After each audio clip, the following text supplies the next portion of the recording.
रमण जय जय नवल किशोर, जय गोपी चित चोर प्रभु, जय जय माखन चोर। बोलिए राधा कृष्ण भगवान की जय हो। पीछे भाग में हम सब लोग सुन चुके हैं। ब्राह्मण आत्मदेव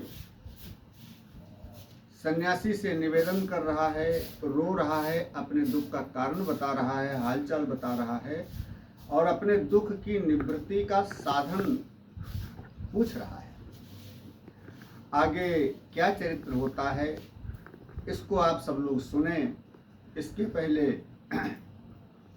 चैनल को सब्सक्राइब, लाइक करें और बेल आइकन का बटन दबाएं, जिससे कि सारे एपिसोड आपके YouTube पर आएं सबसे पहले और आप सब लोग इसका पूर्ण लाभ प्राप्त करें। आत्मदेव ब्राह्मण के चरणों में गिर गया। महाराज,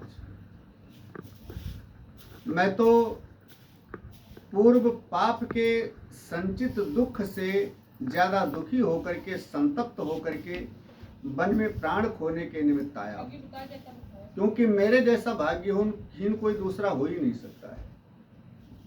मेरे घर में एक वृक्ष लगा है, बेचारा बूढ़ा हो गया है, अभी तक कोई उसमें फल नहीं आया है।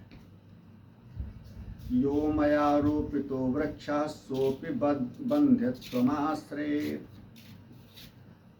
वो भी बंध्या हो गया, बांझ हो गया है वृक्ष भी, कोई फल आज तक नहीं आया। और यही नहीं, पाल्यते या मया धेनु सा बंध्या सर्वथा भवेत्। मेरे घर में एक गाय है, वो भी बांझ है, बंध्या है।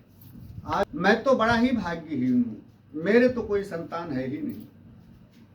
इसलिए मैं अपने प्राणों को खोने के लिए इस वन में आया हूँ, क्योंकि मैं जानता हूँ कि संतान के बिना जीवन पूरा और पूरा परिवार धिक्कार है। और फिर बड़ी जोर से धड़ाम से सिर को पटका चरणों के ऊपर, महाराज संतान होने का कोई साधन करो, बताओ।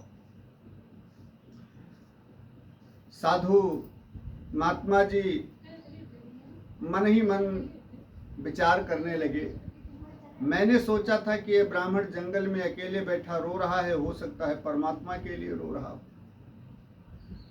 इसलिए मैंने सोचा था चल करके कुछ भगवान से मिलने का थोड़ा साधन बताऊंगा, लेकिन ये तो संतान के लिए रो रहा है, तो पुत्र के लिए रो रहा है।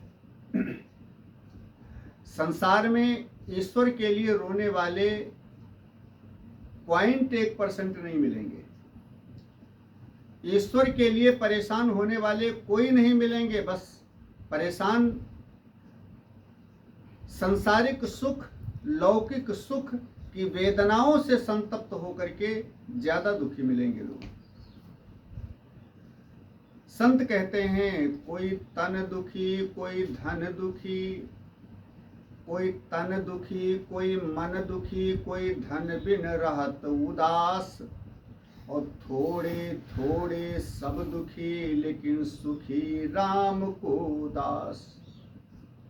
जो भगवान को प्राप्त करने के लिए रोता है, ईश्वर को प्राप्त करने के लिए रोता है, उसे कभी संसार का कोई लौकिक दुख परेशान नहीं करता है। आता तो है वो दुख, लेकिन जो भक्त होता है, संत होता है, त्यागी तपस्वी होता है, उसको उस दुख का अनुभव नहीं होता है। इसलिए साधु कहने लगे, महाराज ये पुत्र और संतान की बात छोड़ो और जो मैं कह रहा हूं उसको समझो। क्या बताओ। तो महात्मा जी कहते हैं, मुंचा ज्ञानम प्रजारूपम बलिष्ठा कर्मणो गति, विवेकम तो समासाद्यम त्यज संसार वासनम।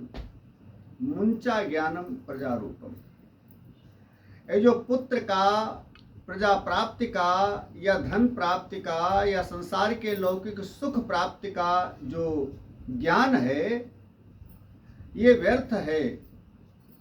इस मोह को त्याग दो। ये मोह है और ये ममता है। तो इस ममता मोह से थोड़ा बाहर निकल करके और फिर बाहर वाले संसार के प्रति मन आसक्त करो। क्या करो? संसार की वासना को छोड़ करके और फिर ईश्वर प्राप्ति का साधन करने में लीन हो जाओ। और महाराज सुनो, मैंने तुम्हारे मस्तक की रेखा को पढ़ लिया है, तुम्हारे प्रारब्ध को मैंने जान लिया है, इसलिए मैं कहता हूं इस जन्म में संतान की कौन कहे, 7 जन्म तक तुम्हारे संतान बिल्कुल लिखी ही नहीं है, 7 जन्म तक तुम्हारे संतान नहीं होगी। और जैसे ही ब्राह्मण ने सुना कि 7 जन्म तक संतान नहीं होगी, जो सो बड़ी जोर से धड़ाम से सिर पटका महात्मा जी के चरणों में धरती पर, महाराज अब तो मैं प्राण जरूर छोड़ दूंगा। अरे नहीं, इस व्यर्थ की चिंता को छोड़ो, संसार की वासना को छोड़ो, इसमें कुछ नहीं है महाराज, ये दुख का कारण है, दुख से निवृत्ति पानी है, लौकिक दुखों से छुटकारा पाना है, तो इससे बाहर निकल करके परमात्मा के साधन का साधन करो। क्या करें? कहा महात्मा जी बन जाओ, मेरे साथ आओ और फिर भजन का आनंद लो, भजनानंदी बन जाओ, फिर देखो क्या क्या आनंद मिलता है, क्या सुख मिलता है। ब्राह्मण कहने लगा, महाराज तुम पुत्र की पीड़ा को क्या जानो, संतान के सुख का हाल तुम्हें क्या पता महाराज। आप जब परिवार से वंचित हैं तो आपको परिवार में क्या आनंद मिलता है इसका क्या पता। पुत्रादि सुख हीनो अयम संन्यासः शुष्क एव ही। संन्यास जीवन तो शुष्क है, खुश्क है महाराज। जब छोटे छोटे बच्चे आकर के गोदी में बैठते हैं, पापा पापा कहते हैं, दादा दादा कहते हैं, तो कितना आनंद आता है, कितने आनंद का अनुभव होता है महाराज। इसलिए गृहस्था सरसो लोके, गृहस्थ जीवन सरस है संसार में, जो पुत्र और पौत्रों से समन्वित होता है, भरा होता है। इसलिए महाराज मुझे संतान चाहिए, व्यर्थ की बातों में मत फंसाओ, व्यर्थ की बातें मुझे नहीं चाहिए। सन्यासी ने कहा, महात्मा जी ने कहा, ठीक है महाराज, संतान का योग तो तुम्हारे है नहीं, इसलिए हो नहीं सकती है। ब्राह्मण ने कहा, तो हम प्राण छोड़ देंगे, नहीं तो संतान दो।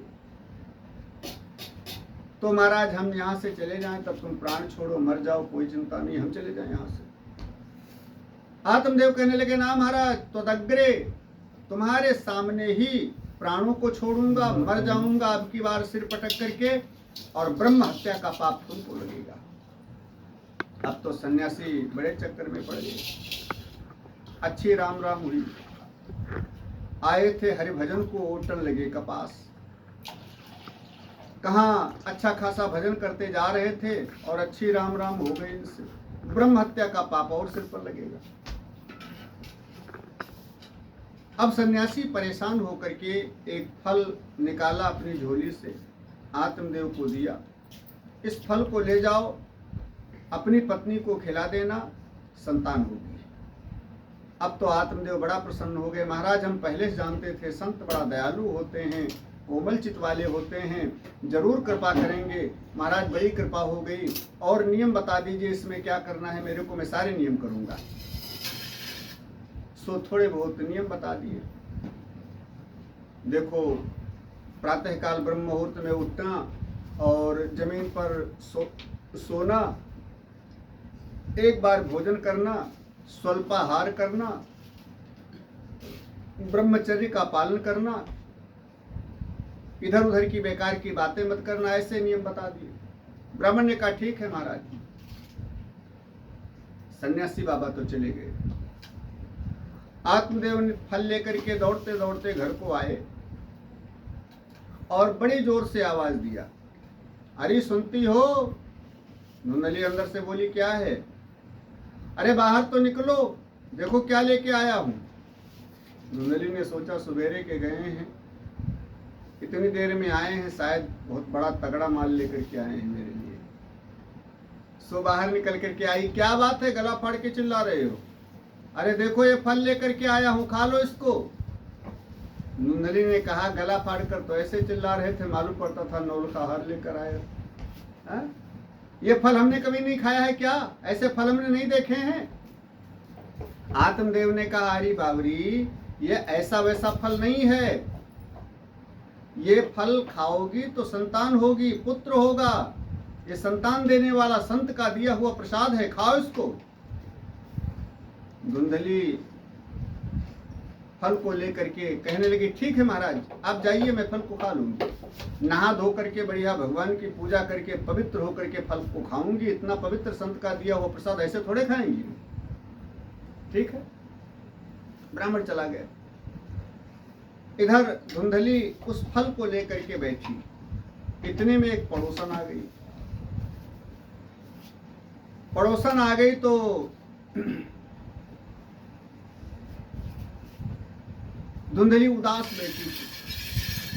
पड़ोसन ने कहा, क्या है बहन, आज बड़ा उदास दिख रही हो, क्यों उदास बैठी हो? धुंधली ने कहा, बहन, ये महात्मा जी का दिया हुआ फल है, इसको खाने से संतान होगी, सो मैं सोच रही हूँ फल को खाऊं या न खाऊं। पड़ोसन ने कहा, इसमें सोचने की क्या बात है, जल्दी से खा जा। अरे संत का दिया हुआ प्रसाद है, जल्दी से खा जा, बड़ी भाग्य से मिला है तुम्हें, ये परमात्मा की बड़ी कृपा है। अब तो धुंधली न जाने कितने प्रकार के तर्क वितर्क करना शुरू करती है। बहन, इस फल को खाने के बाद मान लीजिए कदाचित गर्भ ठहर गया, मेरे को गर्भ ठहर गया, तो मैंने एक बात सुनी है कि गर्भिणी स्त्री ज्यादा भाग नहीं सकती है, ज्यादा दौड़ नहीं सकती है। पड़ोसन कहने लगी, ये बात तो सही है, लेकिन बहन तू ये क्यों कह रही है, ऐसी बातें क्यों कह रही है? तुझे भागने की क्या जरूरत पड़ेगी, हैं? क्या जरूरत है भागने की?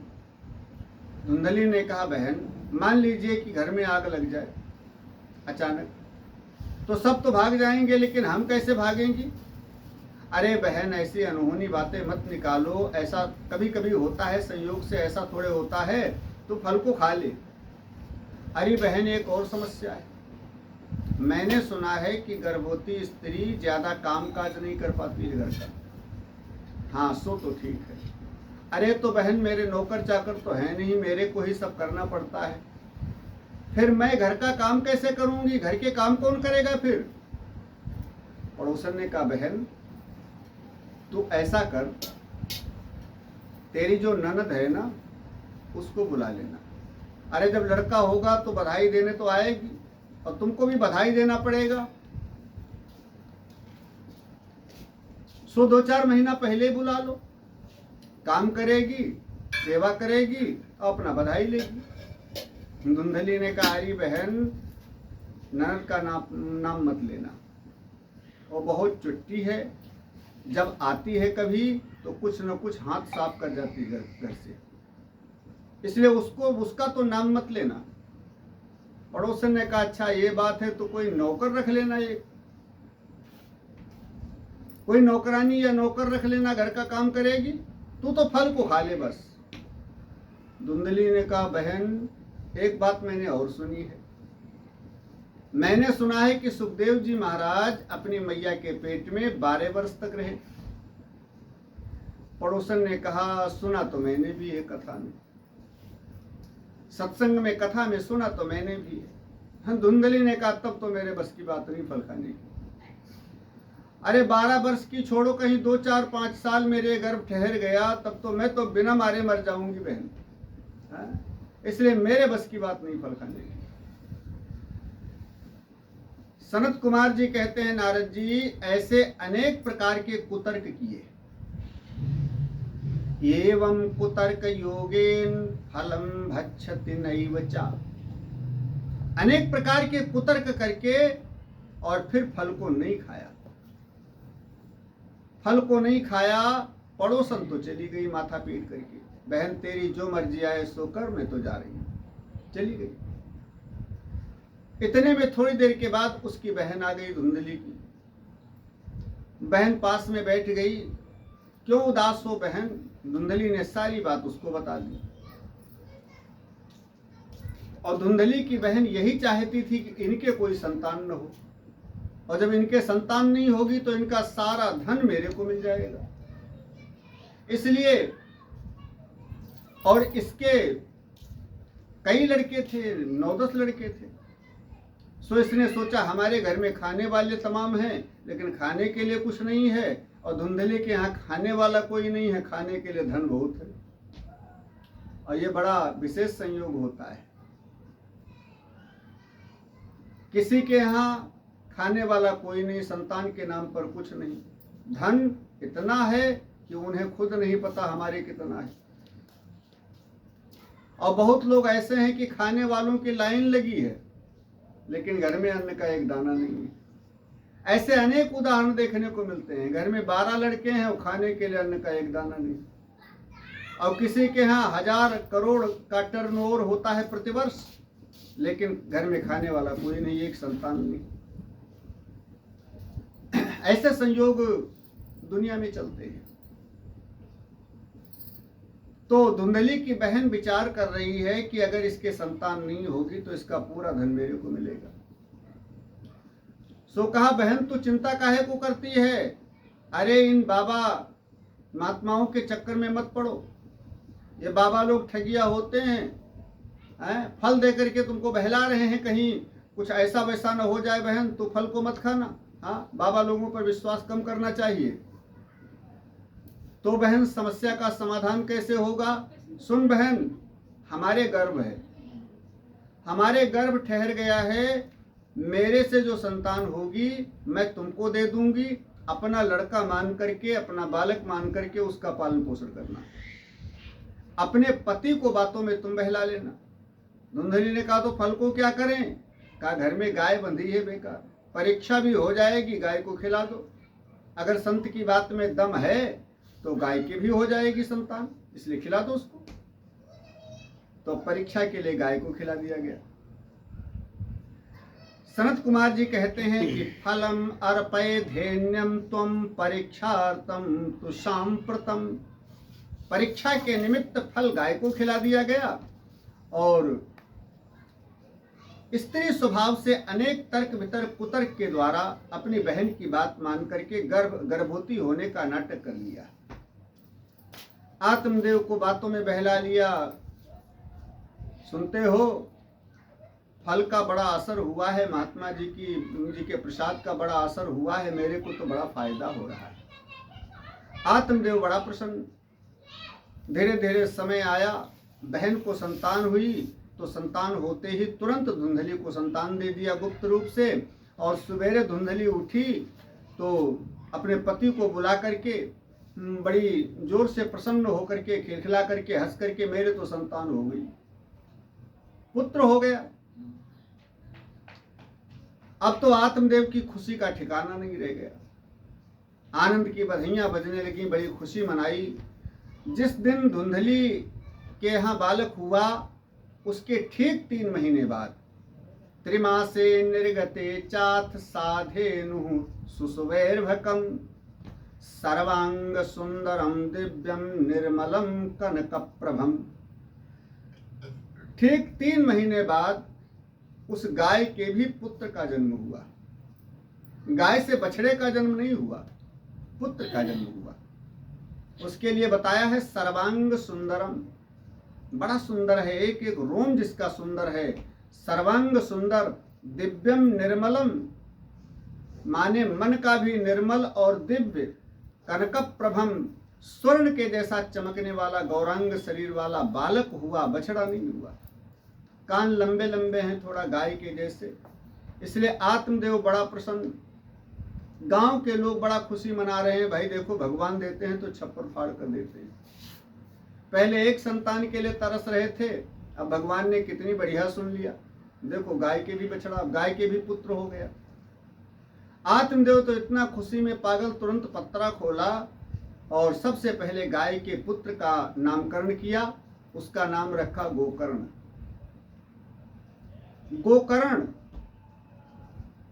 और अपने पुत्र का नाम विचार करके रखने जा रहे थे आत्मदेव कि धुंधली तुरंत बोल पड़ी, सुनो जी, सारा काम तुम ही करोगे, 9 महीने पेट में हमने इसको रखा है, इसलिए नाम भी हम ही रखेंगे, नामकरण हम ही करेंगी। अरे बावरी, तो तुम ही नाम रख लो कोई अच्छा सा। धुंधली ने कहा देखो मेरा नाम है धुंधली तो इसका नाम होगा धुंधकारी। इसलिए धुंधली ने अपने पुत्र का नाम धुंधकारी रखा। धीरे धीरे दोनों पुत्र बड़े हुए और दोनों पुत्रों ने नाम कमाया। सूत जी कहते हैं, सौनक जी, दोनों पुत्रों ने नाम कमाया, लेकिन एक हुआ विख्यात और एक हुआ कुख्यात। गोकर्णो पंडित ज्ञानी धुंधकारी महाखलः। गोकर्ण तो बड़ा विद्वान हुआ, महान पंडित हुआ, समस्त वेद शास्त्रों का ज्ञाता हुआ, लेकिन धुंधकारी महाखला है, महान खल है, महान दुष्ट है। शस्त्र हिंसकः शस्त्रधारी चा दीनां धानां प्रपीडकः। हिंसक, दूसरे जीवों को मारने वाला, यहाँ तक कि छोटे छोटे बच्चों को उठाकर कुएं में डाल देता है, मारकर फेंक देता है नदियों में। ऐसे धुंधकारी महान हिंसक, शस्त्रधारी, हमेशा अस्त्र शस्त्र हाथ में लेकर के घूमने वाला, बात बात में लड़ाई झगड़ा करने वाला। और पहले तो छोटी चोरी किया, फिर थोड़ा बड़ी चोरी किया, फिर डकैती किया, फिर डकैती के बाद सीधे लूटपाट, और फिर अनेक प्रकार के कुकर्म घोर पाप करना शुरू कर दिया। धुंधकारी महान खल हुआ, महान दुष्ट हुआ। खल का मतलब होता है जिसके पास केवल दो ही काम रहे, क्या? खाए और लड़े। या इसको ऐसे मान लें कि जिसका खाए उसी से लड़े, उसको खल बोलते हैं संत लोग। इसलिए धुंधकारी बहुत बड़ा खल हुआ। अब धुंधकारी के कर्मों को देख करके आत्मदेव बड़ा परेशान होते हैं। आत्मदेव पहले तो संतान नहीं हो रही थी तो उसके लिए प्राण खोने के लिए जंगल में गए थे। आज संतान हो गई है तो संतान ऐसी क्यों हुई है? आज संतान से दुखी होकर के प्राण खोने जा रहे हैं। जंगल में प्राण खोने के लिए चल पड़े। आत्मदेव मिल गए, गोकर्ण मिल गया, गाय का पुत्र, और कहने लगा, पिताजी कहाँ जा रहे हो? बेटा, मुझे सुख नहीं दिखाई पड़ रहा है, मैं ऐसे दुख से बड़ा पीड़ित हो गया हूं, इसलिए प्राण त्याग करने के लिए जा रहा हूं। गोकर्ण कहने लगे, पिताजी संसार में सुखी है कौन? संसार में कोई सुखी दिखाई ही नहीं पड़ रहा है। किसी न किसी प्रकार का दुख, जिसके पास बैठो अपनी दो चार बातें दुख की बताओ तो 100-200 वो तुम्हें बता देगा। ऐसा कोई आदमी नहीं मिलेगा जो ये कहने वाला हो कि हम सब प्रकार से सुखी हैं। अरे कोई धन से सुखी है तो शरीर से दुखी है, शरीर रोगी है। कोई शरीर से सुखी है तो धन से दुखी है। कोई शरीर और धन दोनों से सुखी है तो संतान नहीं है, पुत्र से दुखी है। और कोई सब प्रकार से सुखी है तो पड़ोसी से रोज झगड़ा होता है, या दूसरे लोग मानते नहीं है कुछ, या मुकदमाबाजी चल रही है, रोज बीमारी आ रही घर में। माने किसी न किसी प्रकार का दुख सबके ऊपर है। दुनिया में कोई सुखी नहीं दिखाई पड़ता है। खोज किया मैंने जग सारा और यह बात उजागर है, दुखों से संसार भरा है, दुखों से संसार भरा है, बस राम ही सुख का सागर है, दुखों से संसार भरा है। इस संसार में पिताजी कोई दुखी नहीं है, सुखी नहीं है, बस केवल सुखी वही है, राम का दास, परमात्मा का भगत। और फिर 2 श्लोकों में गोकर्ण जी ने आत्मदेव को विशेष ज्ञान दिया, जिसको गोकर्ण गीता भागवत बोलते हैं। भागवत में कई गीताएं प्रकट हुई हैं। यहाँ गोकर्ण गीता है, आगे भीष्म गीता है, उसके आगे कपिल गीता है, उसके आगे कृष्ण गीता है। कई गीताएं भागवत में प्रकट हुई हैं। 2 श्लोकों में पूरा वेद वेदांत का और सब शास्त्रों का सार सुना दिया गोकर्ण ने। कहते हैं, पिताजी देहेस्तिमांसरुधिरे अभिमतिं त्यजत्वां जाया सुतादिकुचिता ममतां विमुञ्चे पश्यानिशं जगदिदं क्षणभङ्गनिष्ठं वैराग्यरागरसिको भवभक्तिनिष्ठः देहे स्थिमांसुरुधिरो अभिमतिं त्यजत्वा। प्रत्येक मनुष्य, प्रत्येक व्यक्ति दो रस्सियों में बंधा हुआ है, ममता और अहमता। शरीर के प्रति अभिमान रखना, अहंकार रखना, ये देहाभिमान है। मन से सब प्रकार की आसक्तियों में फंसे रहना, स्त्री आसक्ति, पुत्र आसक्ति, परिवार आसक्ति, संसार आसक्ति, रोजगार व्यापार की आसक्ति, धन की आसक्ति, ये सब प्रकार की जो आसक्तियां हैं संसार की, इन आसक्तियों में मन को फंसाए रखना या मन का फंसे रहना, ये ममता रूपी बंधन है। और देहाभिमान होना, ये देह का, ये देहाभिमान का बंधन है। पिताजी इन दोनों रस्सियों से बाहर निकल करके न ममता की तरफ जाओ, न ममता की तरफ झुको, न ममता की तरफ ध्यान दो और न देहाभिमान की तरफ ध्यान दो, न अपने बारे में कुछ सोचो। इन दोनों रस्सियों से मुक्त हो जाओ, यही मुक्ति है। और विशेष बात तो यह है कि धर्मं भजस्व सततं त्यज लोक धर्मान सेवस्व साधु पुरुषान् जहि काम तृष्णाम् अन्यस्य दोष गुण चिंतन मासु मुक्त्वा सेवा कथा रसमहो नितरां पिबत्वम्। धर्मं भजस्व, हमेशा धर्म के रास्ते पर चलते हुए परमात्मा का भजन करो। संसार के धर्मों को छोड़ करके परलोक को बनाने के धर्म जो हैं या परमार्थ बनाने के जो धर्म हैं, उन मार्गों पर चलना, ये साधु पुरुषों के लक्षण हैं। और विशेष बात बताई कि अन्यस्य गुण दोष गुण चिंतन मासु मुक्त्वा, दूसरे के गुण और दोषों को देखना या सोचना, ये दोनों गलत है। ना दोष देखो न गुण देखो किसी के, क्योंकि दोष और गुण दोनों देखना गलत है। इसलिए बड़ी सुंदर शिक्षा गोकर्ण गीता के माध्यम से दिया। ये बड़ा विशेष प्रसंग है जिसकी हम चर्चा आगे के भाग में करेंगे। और इस भाग को यहीं से विराम, इसके आगे हम जो चर्चा है विशेष ज्ञान की चर्चा, बड़ा विशेष ज्ञान है जिसको आगे के भाग में आप लोग सुनेंगे। ये गोकर्ण गीता बड़ा गूढ़ विषय है, आगे का भाग जरूर सुनेंगे जिसमें विशेष गूढ़ ज्ञान को सुनने के लिए आप लोग प्राप्त कर सकें। बोलिए सच्चिदानंद भगवान की जय हो।